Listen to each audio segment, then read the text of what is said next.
আচ্ছা, হযবরল সেই অসাধারণ বাক্যগুলো আপনাদের মনে আছে? বুড়ো বলল, তোমার যেমন বুদ্ধি ৮০ বছর বয়স হবে কেন, ৪০ বছর হলেই আমরা বছর ঘুরিয়ে দিই। আসলে আমাদের রাজ্যে বোধহয় ভোটের সংখ্যা নিয়ে এরকমই ছেলে খেলা হয়। শাসক বিরোধী সব দলই যা সংখ্যা বলছে আজ, প্রথম দফার ভোটে কে কত আসন পাবে তার ভবিষ্যৎবাণী করতে গিয়ে সেই সংখ্যাগুলোকে যোগ করলে আজই প্রথম দফাতেই বোধহয় ২৯৪ পার হয়ে গেছে। যেমন শুভেন্দু অধিকারী বলেছেন ১৫২র মধ্যে তারা আজই ১২৫টা আসন পাচ্ছেন। কুণাল ঘোষ বলছেন ১৩২ থেকে ১৩৫টা আসন আজই পাচ্ছে তৃণমূল শুধু প্রথম দফায়। স্বয়ং প্রধানমন্ত্রী বলছেন বহু জেলায় নাকি তৃণমূল খাতাই খুলতে পারবে না। রাজ্যের মুখ্যমন্ত্রী বলছেন ভোট বাক্স খুললে দেখবেন বিজেপি জ্বলছে আর লুচির মতো ফুলছে।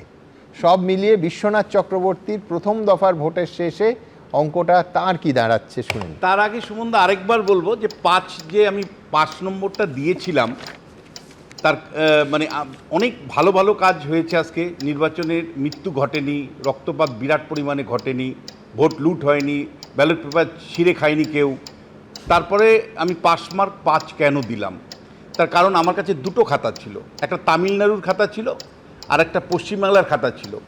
আমি যদি তামিলনাড়ুতে যেভাবে ভোট হয়েছে আর পশ্চিমবাংলাতে যেভাবে ভোট হয়েছে, আপনি প্রথম থেকে একটার পর একটা প্রতিবেদন দেখালেন, লাস্ট প্রতিবেদন পর্যন্ত দেখালেন, পুলিশকে স্কট করে ভোটারদেরকে এনে ভোট দিতে হয়েছে। তাহলে আমার কাছে দুটো খাতা যদি থাকে, আমি যদি একই ধরনের নাম্বার দিই, তাহলে আমি একজন শিক্ষক হিসাবে ব্যর্থ শিক্ষক এবং মার্ক ঠিক মতন দিলাম না। ফলে তামিলনাড়ুকে ফার্স্ট ক্লাস দিতেই হলো আমাকে, মানে ৮ দিতেই হয়েছে। সেই কারণেই এভারেজ একটা ছাত্র এভারেজ নাম্বার পেয়েছে। তো আমরা পরের দিকে তাকাবো। এবার আপনার মূল প্রশ্নের দিকে আসি, সেটা হলো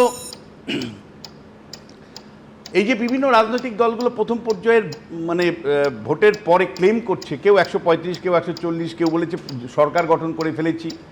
এই ক্লেমগুলো আসলে দ্বিতীয় দফায় মানে তার কর্মী সমর্থকদের উৎসাহিত করা, বিরোধীর উপরে সাইকোলজিক্যাল প্রেশার তৈরি করা এবং একই সাথে ভোটারদেরকে আশ্বস্ত করা যে আমরাই ক্ষমতায় আসছি ভাই, আমাদেরকেই ভোট দাও।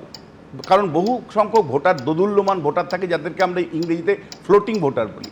এই ফ্লোটিং ভোটাররা কিন্তু চার্জ হয়ে যায় যে আরে এরা এত আসন পাচ্ছে। ফলে এটা আপনি ধরে রাখুন ২৯ তারিখ পর্যন্ত এই ক্লেমটা চলতে থাকবে। আবার ৪ তারিখে যখন ৪ তারিখ পর্যন্ত এই ক্লেমটা চলতে থাকবে। ২৯ তারিখের এক্সিট পোলের পরেও আবার একটা ক্লেম চলতে থাকে, কারণ কাউন্টিংয়ে কর্মী সমর্থকদের উৎসাহিত করতে হয়। ফলে তাদেরকে উৎসাহিত করতে গেলে সংখ্যা সবসময় বলতে হয় আমরাই জিতছি, আমরাই জিতছি, আমরাই জিতছি।